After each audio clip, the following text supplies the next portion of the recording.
Bayangin hari ini kita balik ke 10 tahun lalu. Tepatnya di awal Juli 2016.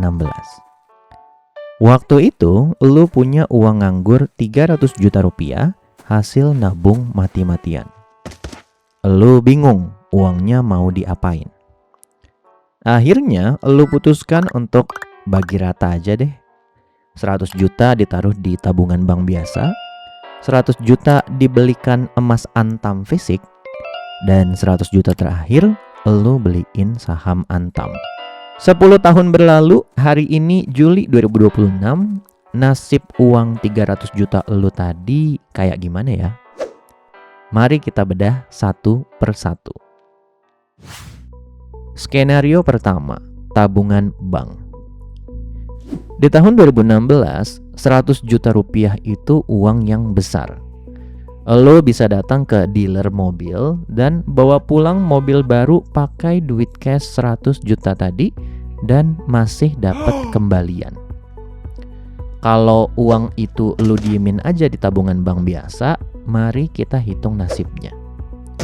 Modal 100 juta lo tabung di bank. Bunga tabungan biasa di bank besar itu kecil banget. Kita pakai asumsi optimis aja ya. Dapat bunga 0,5% per tahun, sama dengan Rp500.000. Bunga tabungan juga kena pajak 20%, jadi bersihnya cuma Rp400.000 per tahun. Dikurangi biaya admin sekitar Rp15.000 per bulan, alias Rp180.000 per tahun, dan bersihnya uang elu cuma nambah sekitar Rp220.000 setahun. Setelah 10 tahun berlalu, saldo di layar ATM elu berubah jadi kurang lebih Rp102,2 juta. Dan itu adalah skenario optimis. Banyak tabungan biasa yang bunganya bahkan di bawah itu. Alias saldonya nyaris jalan di tempat. Kelihatannya sih nambah, ya nggak? Tapi coba deh, lu bawa uang 102 juta itu ke dealer mobil hari ini. Nggak ada mobil baru yang harganya 100 jutaan. Mentok-mentok dapat mobil second keluaran lama. Jadi selama 10 tahun itu secara nominal angka memang bertambah. Tapi secara purchasing power, nilai uang elu jelas menyusut digerus inflasi. Skenario kedua, emas Antam fisik. Sekarang kita lihat 100 juta yang kedua yang lu belikan emas batangan Antam. Kalau kita lihat di 2016, harga 1 gram emas Antam sekitar 600 ribuan. Nah, di sini banyak orang salah hitung.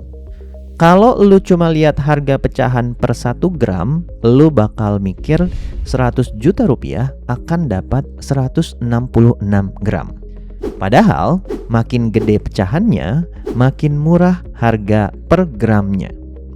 Berdasarkan daftar harga resmi Antam bulan Juli tahun 2016, pecahan 100 gram harganya Rp56.150.000, yang artinya jadi sekitar Rp561.500 per gram. Jadi orang yang beli dengan cerdas bakal ngambil kombinasi pecahan kayak gini. Satu batang 100 gram harganya Rp56.150.000, ditambah satu batang 50 gram harganya Rp28.100.000, ditambah satu batang 25 gram harganya Rp14.075.000. Totalnya 175 gram seharga Rp98.325.000. Ada kembalian 1,67 jutaan. Sekarang kita maju ke saat ini, Juli 2026. Harga emas dunia udah terbang gila-gilaan ke atas 4.000 US dollar per troy ounce.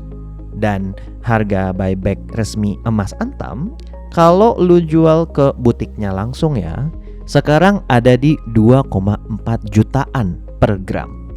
Jadi kalau 175 gram itu lu jual hari ini, lu akan dapat sekitar Rp425 juta. Tapi ingat, penjualan emas ke Antam di atas 10 juta rupiah kena PPh 22 sebesar 1,5%. Jadi akan ada potongan 6,3 jutaan. Jadi, lu dapat bersih di tangan kurang lebih adalah 418,7 juta rupiah.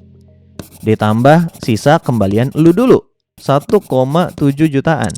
Jadi sekarang nilainya sekitar 420.400.000 rupiah.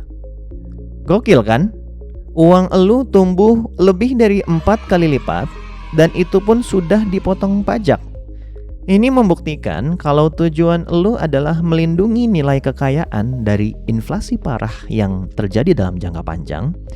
Emas fisik adalah instrumen yang sangat tepat. Satu catatan dari gua, emas fisik itu liquid. Tapi perbedaan antara harga beli dan harga buyback-nya lebar. Jadi emas baru terasa manisnya kalau lu pegang bertahun-tahun. Bukan untuk jual beli jangka pendek. Skenario ketiga, saham Antam. Terakhir, 100 juta yang ketiga lu pakai untuk beli perusahaan Antamnya, alias beli saham Antam. Tepat di tanggal 1 Juli 2016, hari bursa terakhir sebelum libur lebaran waktu itu, harga saham Antam lagi murah banget. Cuma Rp715 per lembar. Berarti maksimal yang bisa lo beli adalah 1.398 lot. Total modal beli sahamnya adalah Rp99,9 juta. Ini di luar fee belinya ya, ditambah materai 10.000, sekitar 160.000. Keterangan tambahan, Antam tidak pernah melakukan stock split antara 2016 sampai 2026. Jadi perbandingan harganya beneran apple to apple. Lalu apa yang terjadi di Juli 2026? Harga Antam sekarang ada di Rp2.940 per lembar. Nilai aset lu dari kenaikan harganya aja udah jadi Rp411 juta. Nah, serunya punya saham adalah perusahaan ini mencetak laba tahunan dan lu berhak dapat bagi hasil alias dividen. Meskipun di 2016 sampai 2017 Antam puasa kasih dividen karena waktu itu lagi sulit, setelah itu mereka rutin bagi-bagi duit ke rekening saham elu. Ini rinciannya, silahkan elu screenshot. Bahkan yang terakhir itu dividennya jumbo, 209,99 per lembar. Dari laba tahun 2025 yang tembus 7,2 triliun rupiah. Antam membagikan 70% dari laba bersihnya alias sekitar 5 triliun rupiah.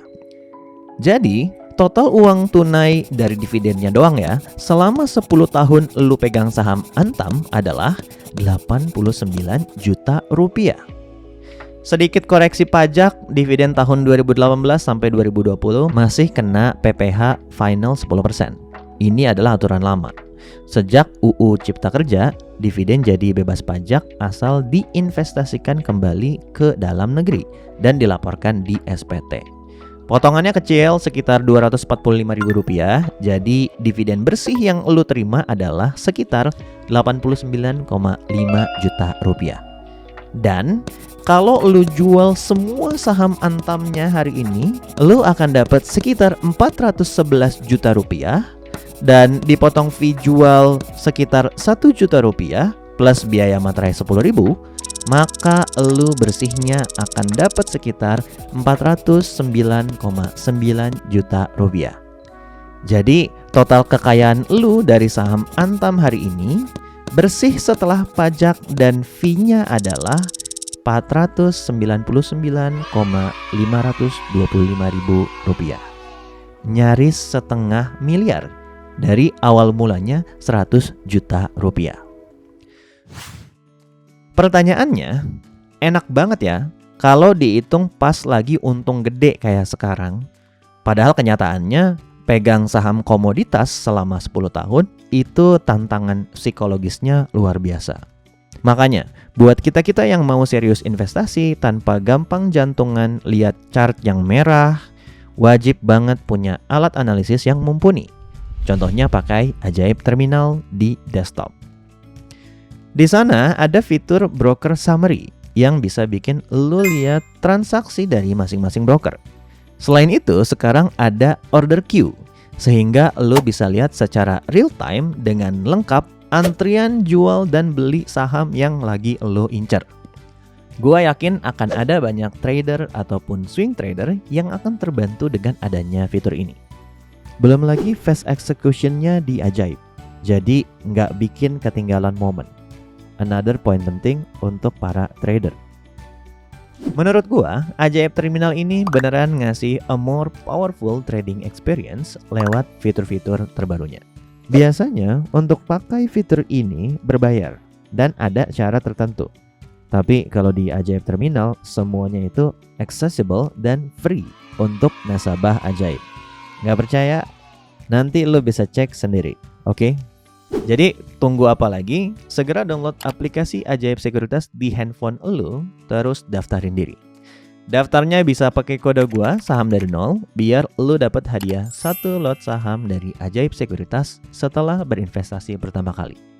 Kalau mau pakai fitur-fitur yang tadi dibahas dan tampilan layar yang lebih besar, lo bisa pakai Ajaib Terminal. Oke? Dan untuk keamanan, lo nggak usah khawatir karena Ajaib Sekuritas sudah berizin dan diawasi oleh otoritas jasa keuangan. Oke, next. Jadi, biar gampang dicerna, ini rangkuman akhirnya. Kesimpulannya apa? Kalau tujuan lo adalah melindungi nilai kekayaan jangka panjang dengan instrumen yang bisa lo pegang fisiknya, emas jelas juaranya. Tapi ingat, ada perbedaan harga jual belinya yang lebar. Jadi kurang ideal ya buat dana darurat yang sering keluar masuk. Dan kalau niat lu adalah menumbuhkan uang jadi aset yang lebih besar daripada inflasi, datanya tidak bisa berbohong. Menjadi bagian dari business owner dengan cara membeli sahamnya, memberikan imbal hasil paling maksimal dengan catatan lu kuat mental megangnya dalam jangka panjang. Pilih yang paling sesuai dengan tujuan hidup elu, dan pesan gue tetap dari dulu, jangan malu untuk belajar saham dari nol.